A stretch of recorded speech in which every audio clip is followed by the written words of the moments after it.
अनिरुद्ध बापू अकादमी ने ठाणे में आपदा प्रबंधन, देशभक्ति और सुरक्षा पर युवाओं को प्रशिक्षित करने की पहल शुरू की है। ये योजना महाराष्ट्र के सभी लड़कों और लड़कियों को शामिल कर उन्हें आपदा से निपटने और देश सेवा के लिए तैयार करेगी। ठाणे के अनिरुद्ध बापू अकादमी में युवाओं को रक्षा विशेषज्ञों द्वारा आपदा प्रबंधन और देशभक्ति पर प्रशिक्षण दिया जा रहा है। चयनित युवाओं को सेना में शामिल होने का अवसर मिल सकता है। ऑपरेशन सिंदूर को सुरक्षा का सशक्त संदेश बताया गया, वहीं विपक्ष को एक आपदा कहकर कठोर आलोचना की गई।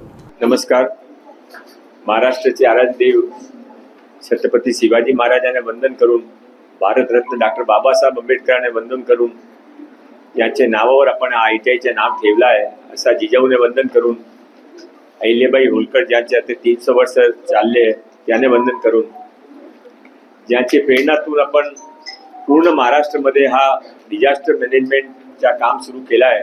अनिरुद्ध बापूच्या Aniruddha academy of disaster management असा श्रद्धेय अनिरुद्ध बापूंना वंदन करून इथे उपस्थित श्री सुनील मंत्रीजी, पंकज पाठकजी, ITIचे सर्व प्रिन्सिपल्स आणि माझे विद्यार्थी बंधू भगिनींनो, वेळेची मर्यादा आहे।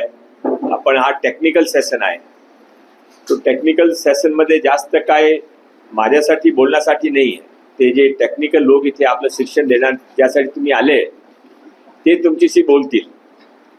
मी पूर्वीपासून अनिरुद्ध बापूचे कार्यक्रमामध्ये जातो, नेहमी त्यांचे ऐकतो, त्यांचे व्याख्यान सुनतो। त्याने प्रत्येक भेटला पण माझ्या 2-3 वेळा माझा अवसर मिळाला। अनिरुद्ध बापू आपले सर्वांसाठी आपल्यामध्ये कोणी त्याने भेटले की नाही भेटले मला माहित नाही। आपले वडिलांना विचारते, कदाच त्याने त्यांच्या काय व्याख्यान ऐकलं असेल।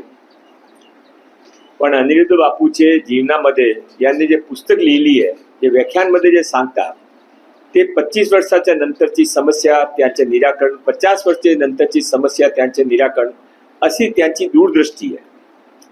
20 वर्षापूर्वी त्याने हा सांगितला होता की आता आपण सर्व काही करताय, पण जे साधारण विद्यार्थी आहे, कॉलेजचे विद्यार्थी, स्कूलचे विद्यार्थी, त्याने सर्व प्रशिक्षण दिलं पाहिजे आणि त्यामध्ये डिझास्टर मॅनेजमेंट त्याने अनिरुद्ध बापू डिझास्टर मॅनेजमेंट सुरू केला। आता आज हा प्रथम सेशन आहे, आपण भाग्यवान आहे की आपला इथे प्रथम सेशन सुरू होत आहे, हळूहळू पूर्ण महाराष्ट्रामध्ये सुरू होणार आहे। आणि त्याशिवाय आता मी सुनील मंत्रीजीशी बोलत होतो, ते सेल्फ डिफेन्सचा पण धडा आपण शिकवणार आहे। आपले सेल्फ डिफेन्स शिकायला आहे ना सर्वांनी, ते पण ते सुरू करणार आहे। माझ्या आपल्या सर्वांना रिक्वेस्ट राहील की ते एज्युकेशन शिका, मशिनरी शिकवा, पण त्याशिवाय साधारण जीवनामध्ये जे आपण काय हे जे ॲडिशनल एक्स्ट्रा करिक्युलर ॲक्टिव्हिटी ज्याला सांगतो ते आपल्यासाठी योग्य आहे। आपला आजच्या हा समारंभाचा आधार घेऊन मी एक घोषणा करू इच्छितो।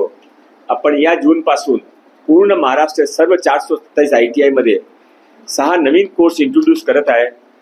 आपण पण जे ओल्ड स्टुडंट्स आहेत ते पण त्यामध्ये शिफ्ट करू शकता आणि त्यासाठी आपण योग्य मशिनरी, इक्विपमेंट, टीचर सर्वच्या व्यवस्था करणार आहे जूनच्या सेशनमधून। त्यामध्ये solar technician, mechanic of electric vehicle ते आता वेळेची गरज आहे, drone technician, 3D printing, artificial intelligence आणि इंडस्ट्रियल रोबोटिक्स असे 6 सब्जेक्ट मी आपला मध्ये घोषणा करत आहे। जे काही विद्यार्थी मला सर्व इथे प्रिन्सिपल्स, टीचर्सने रिक्वेस्ट आहे की आपण जे काय आपला इथे हा झाला नाही, हा अडचण आली, हा आता सोडू द्या। आता माननीय मुख्यमंत्री देवेंद्र फडणवीस सांगितलं आहे की महाराष्ट्र पुढे जाणार आहे, तर महाराष्ट्र पुढे जाणार आहे म्हणजे कसा जाणार आहे, सर्वांना आपापला रोल केला पाहिजे। आज जे आपण इथे पूर्वी एक सुरू केला होता BVGच्या बरोबर, ते आता मला कळलं की ते योग्य त्यामध्ये स्टुडंट्स नाही आहे की इंटेक नाही, हा काही बरोबर स्थिती नाही आहे। हा तुमची रेस्पॉन्सिबिलिटी आहे। जे ते आपल्या भरोसावर लोक येतात, आपण काम सुरू करता। स्वतः त्यावेळेचे मुख्यमंत्री एकनाथरावजी शिंदेने हा सुरू केला होता, हा चांगला चालला पाहिजे। मी प्रेसच्या समोर सांगतो, सर्वांच्या समोर सांगतो, आमच्याकडे काही कमी असेल ते पण मी स्वीकार करू। ते तुम्ही आता 1 महिन्याच्या नंतर थोडा आढावा घेणार आहे, त्यापूर्वी तुमची रेस्पॉन्सिबिलिटी राहील की हा काम ते जे आपली क्लासेस आहेत ते क्लासेस चांगली सुरू केली पाहिजे, त्यामध्ये कोर्सेसचं ॲडिशन करायचं करा। आपण फक्त उद्घाटनासाठी काही करत नाहीये, आपण लोकांच्या जीवनमानामध्ये परिवर्तन करण्यासाठी हे सर्व करत आहे. आता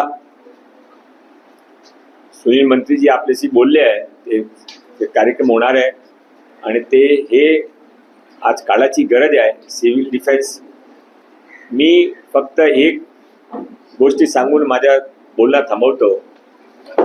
एक तो ते जे आपले अनिरुद्ध बापूचे घोष वाक्य माझ्या असे मंत्रीजी रिक्वेस्ट राहील की आपला ते हा सर्व पब्लिसिटी मॅटेरियलमध्ये किंवा जे काय त्यामध्ये हा लिहून द्या. अवधाची संसार सुखाचा करीन, आनंदे भरीन तिन्ही लोके, सबके जीवन में सुख लाएंगे, सबके जीवन में आनंद लाएंगे. और ये केवल वो बोलते नहीं है, उनका सारा जीवन इसी में निकल गया. लाखों उनके अनुयायी हैं. जब वो मेडिकल कैंप करते हैं महाराष्ट्र के छोटे छोटे गांवों में, तो 10-10 लाख लोगों को उसका फायदा होता है. 7 दिन का मेडिकल कैंप होता है, आधे दिन 1 दिन का नहीं होता है. त्याने एक 10 दिवसापूर्वी ब्लड डोनेशन कैंप केला होता. 1 दिवसामध्ये 15,000 पेक्षा जास्त लोकांनी ब्लड डोनेट केला. हे 1 दिवसाची नाही आहे, ते काय राजनीतीमध्ये नाही आहे, ते काय त्याने पदमश्री नको, पण त्याने समाजाचं उत्थान केलं पाहिजे. समाजामध्ये जे काय आपल्या मुलामुलीसाठी चांगलं करू शकतात ते त्याचा प्रयत्न आहे. मग आपल्या सर्वांना विनंती राहील की हा कार्यशाळेचा तुम्ही लाभ घ्यावा. तुमच्या मेंटल अपलिफ्टमेंट होईल.